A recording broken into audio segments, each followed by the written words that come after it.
What's going on, guys? Welcome into the Seahawks Today video for this Sunday. Normally, I would be live and we would be talking about what the Seattle Seahawks need to do to come away with the victory, but Seahawks already took care of business on Thursday night. I'm the host of Seahawks Today, Will Ortner, and we need to talk about who's been glazing, hyping up the Seattle Seahawks. And of course, it is our good friend, Colin Cowherd. He is saying that our QB1 is elite.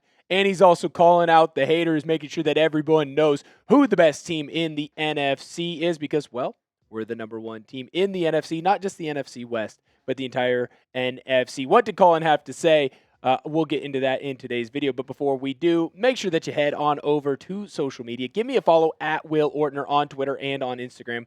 I've got videos coming out every single day on the Seattle Seahawks. It's a little bit of extra content, I would say. So if you ever need extra, more Seahawks news, more Seahawks rumors, you need that fix, head on over. Make sure that you follow me on social media.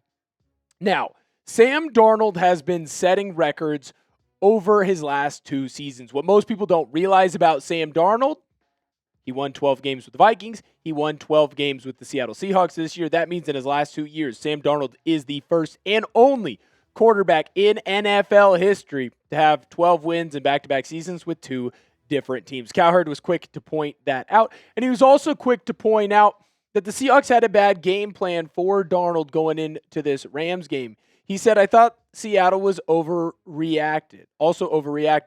Came in with a ridiculously conservative game plan based on Sam's last game against the Rams. Look, Seattle was very run heavy in the first half.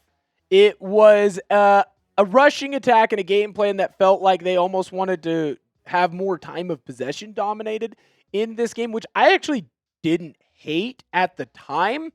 It was super conservative, but remember what the issue was in the last game. The defense just got left out on the field too long, and there were too many quick interceptions. It was the right idea, just very poor execution. Seattle only had big plays because Kenneth Walker got a little bit loose. It was clear also that Seattle didn't necessarily trust Sam to take us to where we needed to be. It was pretty clear that OC Clint Kubiak and head coach Mike Macdonald came up with a game plan where they felt like they had to take the ball out of Darnold's hands. And Colin was quick to point out that that's not how you should coach Sam Darnold. He's not in the tier of QB that needs to be buoyed. He's in the tier of quarterback that you need to kind of let loose. Sam Darnold has way too much talent to coach him like he is Jimmy Garoppolo. You've got to live with the mistakes. You had to live with the Andrew Luck mistakes. Now, Cowherd goes on in more depth to compare Andrew Luck and Sam Darnold. I thought it was a crazy conversation to have, and then, well, I just kind of took a look at their stats, and now Sam has played more games. Sam also has played more seasons, so Andrew Luck has a better yards per game, and Andrew Luck also has more yards, but the completion percentage actually is higher for Darnold in an era where they throw the football more at that quarterback position. Obviously, his touchdown mark is lower, but the interception mark is higher for Andrew Luck. So that tells me that, well, it does feel like a big stretch, right? It does feel like Sam being compared to Andrew Luck. It's not fair, right? Sam's not as good as Andrew Luck, but he's in the class of quarterback that is kind of below him. He came into the National Football League and he didn't have a lot of the background that Andrew Luck had, so he had to learn. But once Sam has learned, he's been a pretty okay QB. Is it fair to compare Andrew Luck and Sam Darnold? Type Y for yes or type N for no. Look, Sam's my guy. It's probably a little bit unfair for us to compare them, but Colin did it, so I'll do it. Why not? More on Sam Darnold in a second because, well, we got to dive into what he's been doing for the Seattle Seahawks. But I need to let you know about our good friends over at Rocket Money. Most of us know we should take control of our finances, but it's hard to know where to start.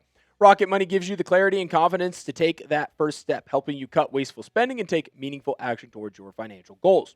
Rocket Money is a personal finance app that helps find and cancel your unwanted subscriptions, monitors your spending, and helps lower your bills so you can grow your savings. Rocket Money will even try to negotiate lower bills for you. The app automatically scans your bills to find opportunities to save and then goes to work to get you better deals. They'll even talk to customer service so you don't have to. Rocket Money has saved users over $2.5 billion, including over $880 million in canceled subscriptions alone. The 10 million members save up to $740 a year when they use all of the app's premium features. Cancel your unwanted subscriptions and reach your financial goals faster with Rocket Money. Go to rocketmoney.com/SeahawksChat today. That's rocketmoney.com/SeahawksChat. rocketmoney.com/SeahawksChat. All right. Here is my take for this season. Sam does not have to be a top 5 QB for the Seahawks to win a title because this defense is that freaking good. We have the best, in my eyes, defense in the National Football League. From top to bottom, we are deep. Despite the injuries, we continue to come up and have a lot of success. And what we've seen is that Mike Macdonald is able to scheme a lot of things open on that defensive side. And even actually, Seattle does a great job of when he's not coming up with elaborate blitzes or blitz simulations. Guys just win one-on-one battles, and they've continued to do so. So that means I don't need Sam Darnold to be Josh Allen. I don't need him to be Joe Burrow, and he's not going to be. I need him to be good. And slinging Sammy D, shout out to Colin, he came up with that nickname, not me, is good. He's not great. He's not a tier 1 quarterback. I don't need him to be. I need him to be tier 2. And I think you're crazy if you're saying that he is not a tier 2 QB in the NFL.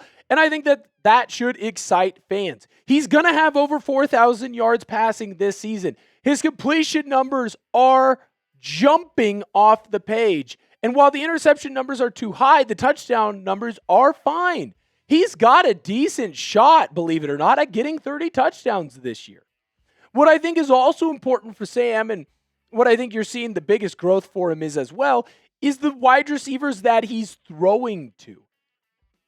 Jaxon Smith-Njigba is the best wide receiver in the National Football League this year. I don't care how well Puka played in one game. Congratulations. JSN is beating him in all the other stats.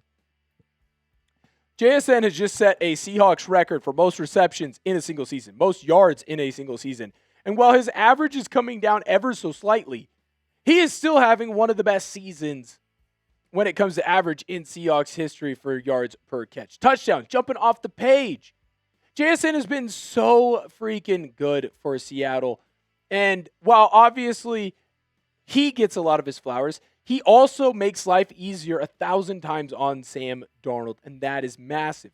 The other big wide receiver for the Seahawks that I don't think has been fully unlocked. Every time I think he's about to be fully unlocked, something happens, and it's like, all right, we're not there yet. We're just not quite there yet. Rashid Shaheed.